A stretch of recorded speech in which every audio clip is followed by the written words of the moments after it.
আসসালামু আলাইকুম প্রিয় দর্শক, আজ আমরা একটা জরিপ নিয়ে কথা বলবো। জরিপ হলো এটা প্রথম আলোর একটা জরিপ। প্রথম আলো বাংলাদেশে কিন্তু একটা গুরুত্বপূর্ণ পত্রিকা এবং বাংলাদেশের সরকার পরিবর্তন, সরকার গঠন, এই সমস্ত অনেক ক্ষেত্রেই প্রথম আলো কিন্তু দুর্দান্ত রকম কিছু ভূমিকা রাখে। আপনারা মনে করতে পারবেন, আগে সরকারের প্রধানমন্ত্রী শেখ হাসিনা অনেকটা প্রকাশ্যেই প্রথম আলোর সঙ্গে যুদ্ধ ঘোষণা করেছিলেন। সেই যুদ্ধে প্রথম আলো পরাজয় হয়নি। কার পরাজয় হয়েছে সেটা আপনারা জানেন। আবার নতুন যে সরকার হয়েছে, এই সরকারও কিন্তু আমরা শুরুর দিক থেকে দেখেছি যে প্রথম আলোর এক ধরনের আশীর্বাদ এই সরকারের প্রতি আছে। তারা সরকারকে নানাভাবে সমর্থন করে এবং যারা প্রথম আলোতে নিয়মিত কলাম লিখতেন, প্রথম আলোর ঘরানার সঙ্গে যারা জড়িত, এরকম কমপক্ষে ৩-৪ জন উপদেষ্টা এখানে আছেন।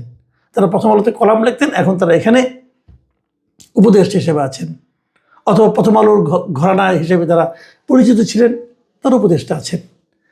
কাজেই প্রথম আলো অনেক সময় কিং মেকারের ভূমিকা বাংলাদেশে কাজ করে। বিগত 1-11 সরকারের সময় তাদের গুরুত্বপূর্ণ ভূমিকা কিন্তু আমরা দেখেছি। সেই প্রথম আলো যখন একটা জরিপ করে, তখন সেই জরিপকে কিন্তু গুরুত্ব দিতেই হয়। এবার তারা যে জরিপটা করেছে, সেই জরিপে তারা নিজেরা করেনি, একটা বেসরকারি গবেষণা প্রতিষ্ঠান কিমেকার্স কনসাল্টিং লিমিটেড এদের সাহায্য নিয়ে করেছে। ওরা করেছে প্রথম আলোর জন্য। কাজেই এটা প্রথম আলোরই বলে আমি বিবেচনা করতে পারি। এবং সেই জরিপটার পরে প্রথম আলো এই জরিপটার যে ফলাফল, যে ফাইন্ডিংসগুলো, সেগুলো খুব গুরুত্ব সহকারে তাদের পত্রিকায় প্রকাশ করেছে, তাদের অনলাইনে আমি দেখলাম। তো এই জরিপে কী ছিল, এই জরিপটা কাদের মধ্যে করা হয়েছে, কিভাবে করা হয়েছে, সেটা আমি পরে আলোচনা করছি। তার আগে আমি জরিপের ওই যে ফাইন্ডিংসগুলো, সেগুলো নিয়ে একটু কথা বলি। যেমন ধরুন, কতগুলি পয়েন্ট তারা আমি আপনাদের একটা ছক দেখাচ্ছি, দেখেন তাদেরই পত্রিকা থেকে নিয়েছি। সেখানে তারা কতগুলি জিনিস দেখিয়েছে যে কী কী ক্ষেত্রে সরকার ব্যর্থ, কোন কোন ক্ষেত্রে সফল, এবং কোন কোন ক্ষেত্রে সফল নাকি ব্যর্থ, এটা জরিপে যারা নাকি মতামত দিয়েছে তারা কনফার্ম না, বলতে পারছে না। এখানে দেখুন, মত প্রকাশের স্বাধীনতাকে নিশ্চিত করতে পেরেছে, এটা বলেছে 31.7%, এরা বলছে এটা ব্যর্থ হয়েছে। এবং 65.9% বলেছে যে তারা সফল হয়েছে। ধর্মীয় শান্তি ও সম্প্রীতি বজায় রাখার ক্ষেত্রে 34.6% বলেছে তারা ব্যর্থ হয়েছে, এবং 63% লোক বলেছে তারা সফল হয়েছে সরকার, এবং 2.4% তারা কনফার্ম না, নিশ্চিত না। বিগত আওয়ামী লীগ সরকারের সময় ঘটা নির্যাতন নিপীড়নের বিচারের ক্ষেত্রে এই সরকার 42% লোক মনে করে তারা ব্যর্থ হয়েছে, এবং 51% লোক মনে করে তারা সফল হয়েছে, এবং 6.4% লোক মনে করে তারা জানে না, বুঝতে পারছে নাকি। যাক, এগুলো আরও অনেকের আছে, সবগুলো আমি বলবো না, কয়েকটা বিষয় বলি। যেমন অবাধ ও নিরপেক্ষ নির্বাচন ও সুষ্ঠু ভোটের পরিবেশ তৈরি করা, এক্ষেত্রে 40% লোক বলেছে তারা ব্যর্থ হয়েছে, এবং 50% লোক বলেছে সরকার সফল হয়েছে। কি করতে? যে অবাধ নিরপেক্ষ নির্বাচন ও সুষ্ঠু ভোটের একটা পরিবেশ এই সরকার তৈরি করতে পেরেছে, এটা নাকি 50% লোক বলেছে হ্যাঁ পেরেছে, আর 40% লোক বলেছে তারা পারেনি, এবং 9.5% লোক বলেছে তারা কনফার্ম না, তারা বুঝতে পারছে না এটা করতে পেরেছে কিনা। দ্রব্যমূল্য নিয়ন্ত্রণ নিয়ে প্রায় 59.5% লোক বলছে সরকার ব্যর্থ হয়েছে, এবং 40.1% লোক বলেছে যে সরকার সফল হয়েছে। আইন শৃঙ্খলা পরিস্থিতির নিয়ন্ত্রণে 60.2% বলেছে যে তারা ব্যর্থ হয়েছে, এবং 38.7% লোক বলছে যে তারা সফল হয়েছে। আবার ধরেন দুর্নীতি দমন, এ প্রসঙ্গে 75% লোক বলেছে তাই সরকার ব্যর্থ হয়েছে, 23% লোক বলেছে যে তারা সফল হয়েছে। এবং কর্মসংস্থানের সুযোগ তৈরি, এক্ষেত্রেও 75.4% লোক বলেছে যে সরকার ব্যর্থ হয়েছে, আর 22% লোক বলেছে সরকার সফল হয়েছে। তো এখানে আমরা দেখলাম যে কয়েকটা ক্ষেত্রে তারা সরকারের ব্যর্থতা বলেছে, কর্মসংস্থান, দুর্নীতি দমন, আইন শৃঙ্খলা নিয়ন্ত্রণ, দ্রব্যমূল্য, তারপরে এগুলিতে সরকার অর্ধেকের বেশি লোক বলছে সরকার ব্যর্থ হয়েছে। যাক, এগুলো হতেই পারে, কারণ আপনারা মাথায় রাখবেন এই জরিপটা তারা করেছে কাদের মধ্যে? জরিপটা করেছে দেশের 5টা নগর বলতে কি আমি বুঝতে পারছি, এটা কি জেলা শহর? নাকি মেট্রোপলিটন শহর নাকি রাজধানী শহর সহ বিভাগীয় শহর আমি জানি না, 5টা নগর এবং 5টা গ্রাম বা আধা শহর, এই অঞ্চলগুলিতে তারা যারা প্রাপ্তবয়স্ক লোক আছে তার মধ্যে আবার 55 বছর উপরে যায় নাই, 18 থেকে 55, এরকম 1342 জন লোকের মতামত নিয়েছে। 1342, মানে 1500ও না। এদের মধ্যে তারা মতামত দিচ্ছে এবং মতামত সংগ্রহ করেছে অক্টোবর মাসের 21 থেকে 28 তারিখের মধ্যে। এবং যারা জরিপ করেছে তারা বলেছে যে এটা একটা মতামত জরিপ, জরিপের এটা দেশের প্রতিনিধিত্বমূলক জরিপ তারা দাবি করছে আর কি। এবং তারা এটাও বলেছে যে জরিপের নমুনা এমন মানুষদেরই তুলে ধরেছে যারা অনলাইন বা ছাপা পত্রিকা পড়তে পারেন এবং আগামী নির্বাচনে ভোট দেওয়ার সম্ভাবনা রয়েছে। মানে 3টা ক্রাইটেরিয়া তারা পত্রিকা পড়েন, মানে অনলাইনে পড়ুক আর এমনি পড়ুক। অনলাইনেও কিছু লোক পড়ে, আবার কিছু লোক পড়ে না, আপনার পত্রিকা কিনে পড়ে। আবার যারা আগামীতে ভোট দিতে পারেন, যেহেতু প্রথম আলো একটা পত্রিকা, তারা এই ধরনের লোকই চাইবে, এটা খুব স্বাভাবিক। তারা এই ধরনের লোকজনদেরকে ইন্টারভিউটা নিয়েছে, মানে একদম প্রান্তিক পর্যায়ে যারা নাকি প্রান্তিক লোকজন তো আর পত্রিকা পড়ে না, তাই না? তো তাদের মতামত কতটুকু নিয়েছে আমি জানি না, বলতে পারবো না। এবং জরিপের ফলাফলের নির্ভরযোগ্যতা, মানে কনফিডেন্স লেভেল, সেটা হলো 99%। মানে যা ওনারা পেয়েছেন সেটা একদম নির্ভর করা যায়, তারা দাবি করছেন। এখন এগুলো আমি মানে যেগুলো বললাম আমি, এগুলি ভালো, এগুলি নিয়ে আপনারা আলোচনা করতেই পারেন। সরকার ভালো মন্দ কী করলো না, এটা নিয়ে তো আমরা কথা অবশ্যই বলতে পারি। কিন্তু আমার পাশাপাশি আবার আরেকটা কথা কিন্তু আছে। সে কথাটা হলো, আমার কতগুলো প্রশ্ন জেগেছে, আমি ঠিক বুঝতে পারছি না এই প্রশ্নগুলো প্রথম আলো কীভাবে এটাকে জবাব দেবে। যেমন ধরুন, এখানে এক জায়গায় বলেছে যে অন্তর্বর্তী সরকার যেভাবে দেশ চালাচ্ছে তাতে আপনি কতটা সন্তুষ্ট। ভাবুন, এখানে কিছুটা সন্তুষ্ট হয়েছে 49.3%, অত্যন্ত সন্তুষ্ট হয়েছে 5.2%, মানে 5 আর 49 যোগ করলে হচ্ছে আপনার এখানে 54.5%। মানে অর্ধেকেরও অনেক বেশি লোক বলতেছে তারা হয় অত্যন্ত সন্তুষ্ট অথবা কিছুটা সন্তুষ্ট। আর অসন্তুষ্ট কতটুকু? অসন্তুষ্ট হলো, কিছুটা অসন্তুষ্ট হলো 18.9%, আর অত্যন্ত অসন্তুষ্ট হলো 3.6%। এই দুটো যোগ করলে হয় প্রায় 21-22% মতো। আর অসন্তুষ্ট না সন্তুষ্ট না তার কোনো কিছু বলার নাই, এরকম লোকের সংখ্যা হলো 23.1%।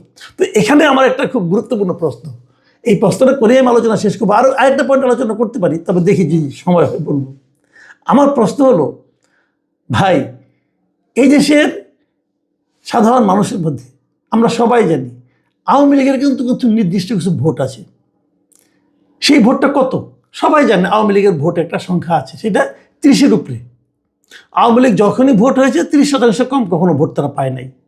তাহলে 30% লোক আওয়ামী লীগকে পছন্দ করে অথবা নৌকা মার্কাকে ভোট দেয়। ধরলাম গত কয়েক বছরের সমস্যার কারণে আওয়ামী লীগের ভোট অনেক কমে গেছে। কত কমেছে বলেন? কমতে কমতে 20-এ আসছে। কিন্তু একটা কথা বলেন তো, যারা আওয়ামী লীগের লোক তারা কি এই সরকারের উপর সন্তুষ্ট হবে? তারা তো দৌড়ের উপরে আছে ভাই, তাদের বিরুদ্ধে মামলা, মোকদ্দমা, এমুক তমুক। এই সরকারের উপর সন্তুষ্ট এমন আওয়ামী লীগের একটা লোককে দেখাতে পারবেন আপনারা কেউ? জরিপ করার দরকার নাই। আপনার বাড়ির পাশে আশেপাশে আত্মীয় স্বজনের মধ্যে কেউ না কত আওয়ামী লীগ করে, ওদেরকে জিজ্ঞাসা করেন তো যে এই সরকার কি ভালো কিছু করছে? আওয়ামী লীগের প্রত্যেকটা লোক এই সরকারের প্রতি অত্যন্ত অসন্তুষ্ট, এতে কোনো সন্দেহ নাই। মানে কিছুটা অসন্তুষ্ট, অনেকটা সন্তুষ্ট, কিছুটা অসন্তুষ্ট, কিছুটা সন্তুষ্ট, এটা তো হতে পারে না ভাই। আওয়ামী লীগের লোকজন এই সরকারের উপরে প্রচণ্ডভাবে অসন্তুষ্ট। এটা কিন্তু বলার জন্য কোনো মানে বিশেষ গবেষণার দরকার পড়ে না। তাদের সংখ্যা আপনি বলছেন 3.6%। এটা কেমনে হয় ভাই? আবার একটু বুঝান, আমি বুঝি না ভাই, আমি বুঝি না। আমি এই ঘটনা এই দেখার পরে আমি 2জন লোককে ফোন টোন করছি, আওয়ামী লীগের লোক যারা আওয়ামী লীগের লিডার ওদেরকে বলছি, আপনারা কি কিছুটা সন্তুষ্ট? ওই কিসের পর যে চরম অসন্তুষ্ট তারা। কারণ এখন বলেন, হতে পারে এই সরকার ভালোই করছে, আমি অস্বীকার করি না, হতে পারে আওয়ামী লীগ খুব খারাপ, তাও আমি মানলাম। কিন্তু ওই যে আওয়ামী লীগ খারাপ হয়, সেই খারাপটা এই সরকার করতে দিচ্ছে না। কিন্তু ওই লোকটার মনের ভাবটা কি? ওই লোকটা খারাপ কাজ করতে না পারার কারণে, যার কারণে করতে পারছে না, তার উপরে অসন্তুষ্ট হবে না? হবে তো। তাহলে চরম অসন্তুষ্ট 3.6% কি করে হয়? তাহলে এটা দুটো কারণ হতে পারে। একটা কারণ হতে পারে আপনারা জরিপ করার সময় আওয়ামী লীগের লোকদের কাছে যান নাই, বড় জোর 3.6% লোকের কাছে আপনি গিয়েছেন, বাকিদের কাছে যান নাই। সিম্পল কথা, যাদের কাছে গেছেন তারাই চরম অসন্তুষ্ট হয়েছে। অথবা আরেকটা হতে পারে যে আপনাদের এই জরিপটা ভালো হয় নাই। ওই যে বললেন না আপনি যে এটা নির্ভুলতার হার, মানে কনফিডেন্স লেভেল 99%, ওটা ভাই আপনার জন্য 99%, আমার জন্য না। এই যদি আপনি যে কোনো লোকের কাছে যান, যে বলেন যে এই সরকারের উপর চরমভাবে অসন্তুষ্ট কত, সেটা যদি 3.6% হয় রে ভাই, যদি বলেন অন্য সমস্ত আলাপ বাদ দিলাম, যদি এটা আপনি বলেন, তখনই আপনার কনফিডেন্স লেভেল 0-তে চলে আসবে। আপনি 99% বললে তো হবে না। তো এইটা একটা মতলবী জরিপ। অনেক ভালো ভালো কথা এখানে কিন্তু আছে। যেমন আমি একটা উদাহরণ দিয়ে বলি আপনাদেরকে। ওনারা মানুষের আয় নিয়ে বলছে যে মানুষের আয় কতটুকু বেড়েছে এই সরকারের আমলে। এখানে দেখা গেছে জাতীয়ভাবে যে মানে উল্লেখযোগ্য হারে বেড়েছে মাত্র 1% লোকের, কিছুটা বেড়েছে 10.6% লোকের, আর বাড়েও নিয়ে কমেও নাই এরকম লোকের সংখ্যা হলো 46.2%, আর কিছুটা কমেছে 34.1%, আর উল্লেখযোগ্য হারে কমেছে 8.2% লোকের। মানে আয় বাড়েনি, আয় বাড়েনি। ভালো। আমি যদি এর কথা বলি যে ভাই আয় জিনিসটা কি, কিসের উপর? ধরেন আমার বেতন আগে ছিল 50 টাকা, এখনও আমার বেতন হলো 50 টাকা, তাহলে কি আমার আয় বেড়েছে? না, আয় বাড়েনি। আয় কমেছে? না, আয় কমেনি। কিন্তু আমার জীবন কি আগের চেয়ে সহজ হয়েছে? সেটা কিন্তু হয়নি। কেন হয়নি? কারণ জিনিসপত্রের দাম বেড়েছে, মুদ্রাস্ফীতি হয়েছে, টাকার দাম কমেছে। আজকে থেকে 1.5 বছর আগে 50 টাকা মানে হলো এখনকার দিনের 35 টাকা ভাই। সেভাবে হিসাব করেন। আপনারা কি বোঝাচ্ছেন আমি বুঝলাম না কিছু। যাই হোক, তারপরেও এই জায়গাগুলি ভালোই আছে, কিন্তু ওই জায়গাটাতে নিয়ে আমার মহা আপত্তি যে চরম অসন্তুষ্ট 3.6%। ভাই আওয়ামী লীগের লোকদের বাদ দিয়ে জরিপ করলে তো জরিপ হবে না, তারা তো এই দেশে থাকে এবং তারা তো এই দেশে ভোটের সময় থাকবে। কাজেই জরিপ ভালো, আমি মনে করি এই ধরনের জরিপ আরও হতে থাকুক, বিভিন্ন অন্যান্য পত্রপত্রিকার জরিপ করুক। এবং আমি এটাও মনে করি এ ধরনের মানুষের কাছে ঘরে ঘরে যে জরিপ করার চেয়ে বাংলাদেশের প্রেক্ষিতে অনলাইনে জরিপ করা উচিত। অনলাইনে যা বলবো যে অনলাইনে জরিপ করে এক ধরনের লোক এসে ঝাঁপাইয়ে পড়ে, হ্যাঁ ঝাঁপাইয়ে পড়ুক, সমস্যা নাই। অন্য ধরনের লোকদের কেউ ঝাঁপাইতে না করে নাই, তারা ঝাঁপাবে।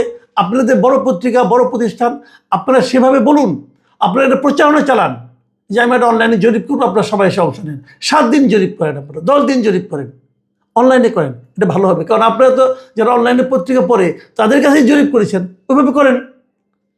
আমি দর্শকদের যে কথাটা বলতে চাই সেটা হলো এই তারা যে যে জরিপগুলি করেছে, যে যে পয়েন্টে, আমি আগামী কয়েকদিন এই মোটামুটি সবগুলো পয়েন্টে জরিপ করব। আমি দেখতে চাই যে আমার এখানে জরিপের রেজাল্ট আর তাদের রেজাল্টের মধ্যে কী পার্থক্য হয়। তাদের জরিপ তো 1,500 লোকের মধ্যে, আমি নিশ্চিত আমার এখানে কোনোটাতেই 30,000-এর কম লোক ভোট দিবে না। এটা কিন্তু যন্ত্র দিয়ে ভোট দেওয়া যায় না ভাই। হ্যাঁ মানলাম, আমারটা কিছু মোটিভেটেড হবে, আপনারাও করেন, আরও কয়েকজন করুক, তারপরে আমরা সবগুলি মিলিয়ে একটা রিপোর্ট করব।